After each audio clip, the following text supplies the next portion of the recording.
Hi, I'm Madison. I'm going to be doing my informative speech on D.I.D. D.I.D. is dissociation identity disorder, which is more commonly known as multi-personality disorder. Although a lot of people with D.I.D. do not like to consider themselves with having multi-personality disorder, since D.I.D. is dissociating from oneself, which means you can have a disconnection between your thoughts, your memories, your feelings, your surroundings, and of course your identity. Now, D.I.D. is caused by childhood trauma, which can be one or all of physical, mental, emotional, and sexual abuse. D.I.D. is most commonly known in women rather than men. Women can experience more childhood trauma than men and can last throughout their life. What your brain does that causes D.I.D., it takes those memories of trauma and those experiences and tries to bring them to the back of your brain for you to forget about them, to put up a shield of amnesia, essentially. With doing that, the brain is creating multi-identities, or alters, which are just different identities within the host body and oneself. These alters have their own positions. They can have their own gender, their own race, their own looks that differ from the host body. They can have their own accent, they can have their own language, their own sexual preference. They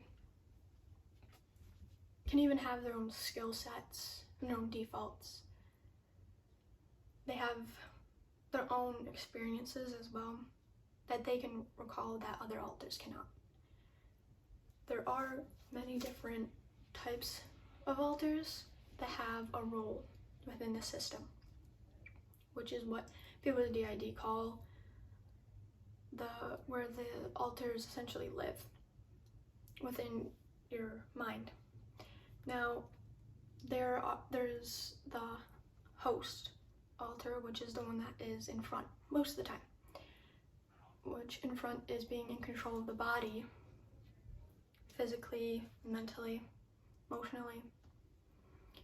Now, there's a caretaker alter that will take care of the body and the other alters in it. They mainly like to look after the littles, which are alters that consider themselves children. So they act and think like children.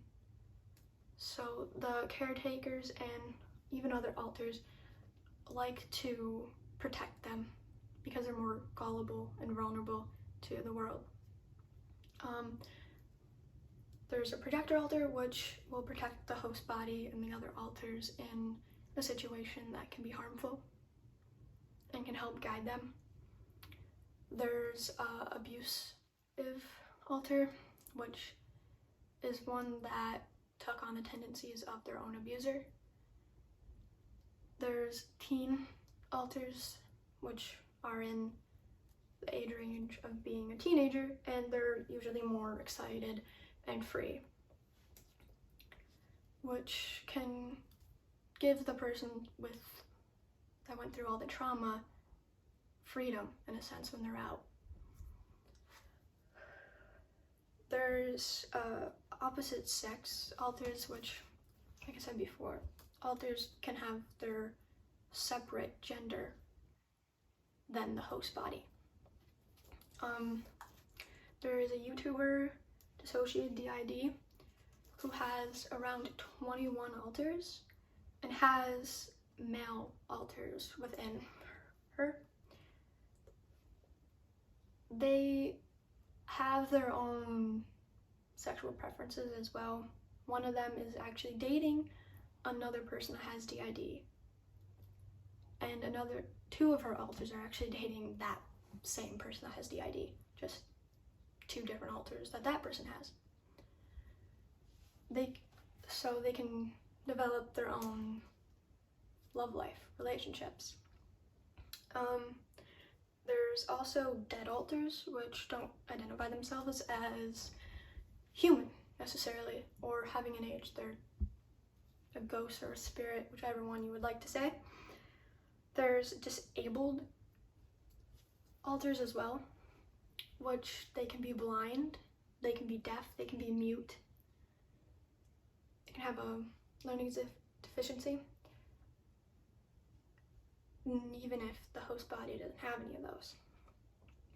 Now, like I said, the YouTuber has 21 alters. Some people have more, some people have less.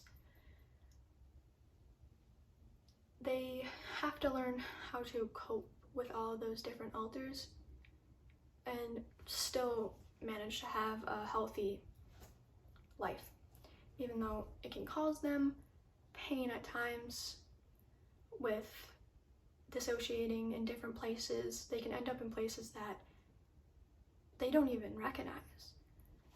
They can be on their way to a grocery store and they can switch and they'll drive all the way back home. Or they'll drive past. And by the time the person that was initially driving comes back to the front, they have no idea where they are because they don't remember because it's not them in front. Now, there's not a lot of research done on D.I.D. Most latest research that I could find was 2017-2018, which still wasn't a lot of research. It's fairly rare. It's not rare, but it's not common. A lot of people don't like to come forward about having D.I.D.